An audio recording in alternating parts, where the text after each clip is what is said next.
小故事屋。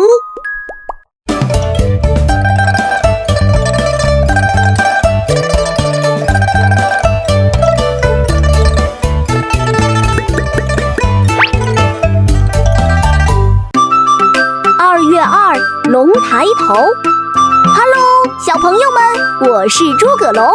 今天给大家介绍的这个节日是和我有关的哦，那就是2月2，龙抬头。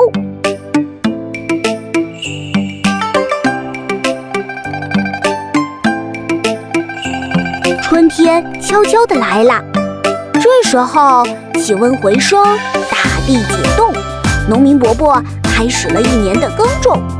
为了保佑粮食可以丰收，农民伯伯每年都会在农历2月初2祭拜天上的神龙，祈求风调雨顺。关于龙抬头这个节日，一直流传着这么一个故事。传说人间的皇帝做错了事，天上的玉皇大帝知道后非常生气，于是命令龙王不许给人间降雨，以此来惩罚这位皇帝。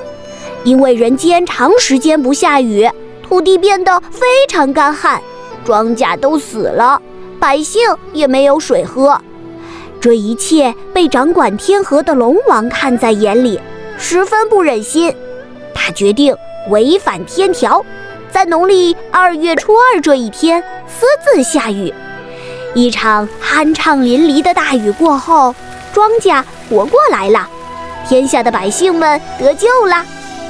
但玉皇大帝知道这件事后，便将龙王贬下凡间，压在一座大山下面，并说要想救龙王，除非金豆开花。人们到处寻找能开花的金豆，直到有一天，人们在集市上发现像金豆一样金灿灿的玉米粒，把玉米粒放在锅里炒，爆出了一朵朵金花，龙王才因此得救。从此之后，民间的百姓都会在2月2这一天朝天祭拜龙王，感谢他的救命之恩。而炒金豆也成了这一天的习俗，一直延续至今。除了炒豆子的习俗，不知道你们有没有发现，每年的2月2，大街小巷的理发店都会爆满。为什么这么多人在2月2这一天剪头发呢？在民间有句俗语叫2月2剃龙头，一年都有精神头。人们认为在这一天理发会鸿运当头，而且在我国很多地方有正月不剃头的风俗，所以正月一过，到2月2这天，大家都去理发啦。不仅如此，因为2月2龙抬头是祈福纳祥的日子，所以这天大家会把吃的东西都带一个龙字，比如吃饺子叫吃龙耳，吃米饭叫吃龙子，吃面条叫吃龙须，吃馄饨叫吃龙眼等等。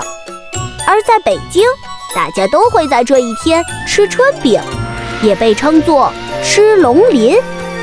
哇，这么多美食都被赋予了龙的美好寓意。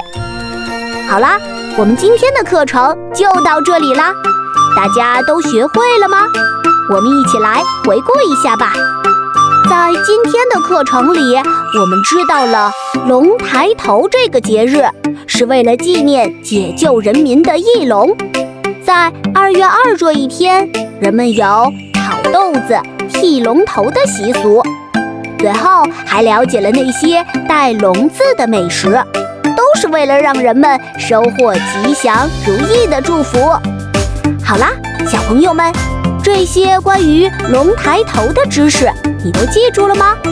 快去讲给你的好朋友听吧。我们下一个传统节日上巳节又有哪些特别的习俗呢？我们一起来期待吧。下节课我们再见，拜拜。